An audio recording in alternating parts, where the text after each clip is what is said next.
Hey folks, welcome to my channel. On this channel, you will find step-by-step painting tutorials and live sketching travel vlogs. If you are the artsy types, then subscribe to my channel because I'm sure you're going to enjoy it. What you're seeing on your screen right now is a bas relief called the Arjun's Penance or Ganga's Descent. It is located in Mahabalipuram, and in today's vlog, I'm showing you some sights of Mahabalipuram along with my travel sketch. So this over here are the Pancharathas, which are chariot-shaped monuments, and they are carved from one single rock, so they are called monolithic sculptures. And now comes the amazing shore temple, because of which this whole trip was planned. Exactly 15 years from now, I enrolled in this program called the Art Teachers Diploma, and we had a subject called Art History, and in that subject I read about this fascinating temple, and it is called the Seashore Temple of Mahabalipuram, and that's when it was on my bucket list, and finally 15 years later I've been able to tick that off my bucket list. So it was a really amazing moment for me, and I really enjoyed this place. So I was carrying my sketchbook along with me when I went to see this temple for the first time one evening of our trip. And look at the campus around over here. There are 60 Nandi bull sculptures kept on the parapet that you see. And it is an ancient temple which is in ruins from the Pallava dynasty. So yes, I was telling you that I was carrying my sketchbook and I was waiting for an opportunity or a place where I can sit and sketch at a great angle. But before that, I was just soaking in all the feelings and emotions that I was feeling while visiting this temple. My younger self would have been really happy to know that I did finish this. Take this off my bucket list. I did start sketching on the day that I went, but it was extremely crowded, and the security guy was not too friendly, so he didn't really quite allow me to sit at the place that I wanted to. So then on the last day of the trip, when we were flying back to Mumbai, I decided that I'm going to wake up early in the morning and visit the temple and also take a guide, because I couldn't do that on the first day because there was no guide available in the evening, and also try to sketch. So that was the aim, and I always like an agenda or a goal, if you would know. And so I went there the last day and I found a place to sit and sketch. So I was under this beautiful tree giving me a little shade, and the place from where I was sitting, the temple was looking very, very spectacular. And what happens while sketching is that you kind of look at the details even more closely. The details that you may have missed out also come to your attention, and I think that's a lovely feeling, and that's a very good way to absorb the vibes of a place. So I'm actually getting addicted to this sketching on location thing now. Over here I'm using an A6 size watercolor sketchbook and a Uniball black gel pen, waterproof one, and let's see if we can use watercolor to even render it, because I have a flight to catch soon and I need to really rush. While sketching, I'm going to tell you a little bit about the history of the temple, as before I sat to sketch, I did get the time to hire a guide and look around the temple with him, and it is a very good overview to have, and it's a very good experience to look at a place with a guide so that you actually know what things stand for and what is the meaning and the story behind the monument they are watching. So I always have a guide with me whenever I'm visiting an ancient site, because that's my love. Apart from art and sketching out stuff, visiting ancient sites which are practically in ruins is my favorite thing to do. Now the difficulty here was the time constraint for me while I was sketching, and the temple was very detailed, so what to incorporate into this and what to eliminate was the question. So I'm trying to do a very basic sketch because I really want to finish it over here, but I think in the end it turns out really nice. So hang on, and you can always grab your own sketchbook and your pencil or a pen and start sketching with me loosely, because it's like a loose sketching tutorial sort of a thing where you can follow along with me for a warm-up session. So this temple was a part of a complex of temples which was called the 7 Pagodas, say about 1,000 years back. And so there were, in our texts, it's mentioned that 7 Pagodas was a point that the sailors at the sea recognized as, this is, as it goes by the name, Shore Temple. It's built on the shore of Bay of Bengal, and there were a lot of ships and trading ships from different countries coming along the coastline, and they recognized this place with the name of 7 Pagodas as mentioned in ancient texts. So we kind of knew that there were 7 temples like that, but to date only one temple remains visible to us, or remains intact, I should say, and we did not have remains of any of the remaining 6 temples, and nobody had ever seen them.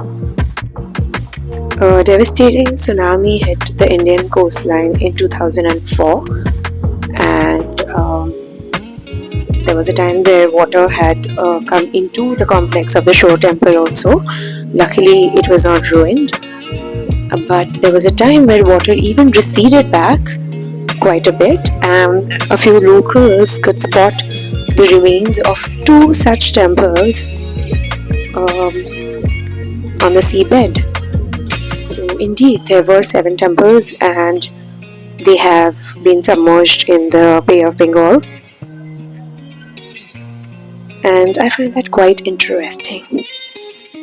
So on one side of this temple we see a carving of inside the main complex, the Garbhagriha, if you know. There's a carving on the wall of Shiva, Parvati and Kartik, and on the other side of the temple, when you walk around the rear side, you see a large Shiva Linga.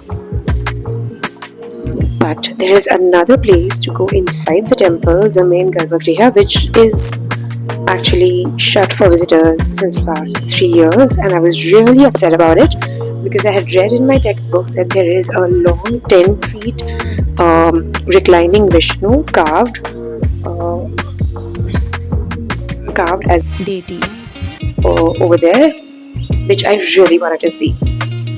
So the guide told me that the rock was present over there before the temple was built, as per his sources, and there was a seabed rock which was present there, large one, and they carved the deity, reclining Vishnu deity, out of it, and then the temple was built around it and above it. Also, what I read in my college textbooks or during my college research, I would say that the water on high tide days used to gush into the temple and reach the main deity inside and flow around the reclining Vishnu, like the cosmos or the universe. So the iconography of reclining Vishnu is in such a way that he's floating or swimming, like not swimming but floating through the sea of the universe. So it kind of depicted something like that during high tide, and that's what also I wanted to see, but unfortunately I could not. So in my mind I have another agenda that sometime later on, when I have the time, I would want to do a little research on this particular topic and probably get permission from the Archaeological Survey of India, and then historians do get special permits to go into places which are not open to public for research purposes.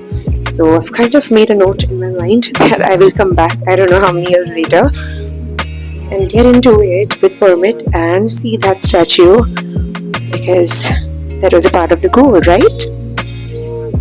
How beautiful that site would have been in ancient times. To protect the monument, they have placed rocks and stuff around. They've built like a whole complex around the temple so that the water does not touch it anymore. But because of the humidity and the salt in the air, it gets covered with this layer of salt as per the guide's explanation, and every year they have a cleansing of the temple from the outside, and then they apply a protective coating also on the temple so that it does not get eroded with time. I have just about 10 more minutes before I need to rush back, and I think I'm just going to try my hand at some very quick painting. So trust me, I just painted it so quickly. It's all the pen work and the shadows that I did with pen that's making it give depth actually. But I wanted to also paint, so I'm using this yellow ochre on my lighter areas and a little darker brown on the darker side. So I have picked up my light source from the left, and so the shadows are onto the right side. I'm giving it a little more three-dimensional effect. The Kalash area on the top of the shikhar of the temple was black in color, which was different from all the whole structure, which was made with stones. So the guide mentioned that that black top, the top point of the temple, is made with basalt rock, and that was made in Java. So it's an ancient country name, Java, which is currently actually Indonesia. So the Pallava kings, and after that the Chola dynasty came in the south of India, or southeast India, like the eastern coast. So they had strong relations with countries like Bali, Indonesia, Thailand and places, and that's how Hinduism did reach those countries too. And they had a lot of sea trade over there. So it was built in Indonesia, which was ancient Java, and brought over here and placed at the top. You know, walking in these complexes on ancient stones and ancient rocks makes me feel that thousands of years back, some important people like kings and dynasties walked over these same exact spaces where we are right now, and that just gives me an emotion of pride in my culture, or even in my other culture. It just gives me a sense of happiness or that feel of nostalgia, and that is something that I really want to feel over and over again, and that's why I love visiting ancient sites. It just makes me feel home sometimes, I feel. By this time, there were some people standing around me watching me paint and clicking pictures of my painting, and it felt really nice. So last 2 minutes, let's just quickly finish the sky. Just a watery blue. I'm using my watercolor brush pens. There I have pre-filled the water in the tube of the brush, and that's how it's making the whole process very fast. I'm just squeezing out water on the right side because there's sand down. And here we are, and we completed this. Do like and comment on this video to support our channel, and subscribe if you haven't yet subscribed. Bye, see you soon.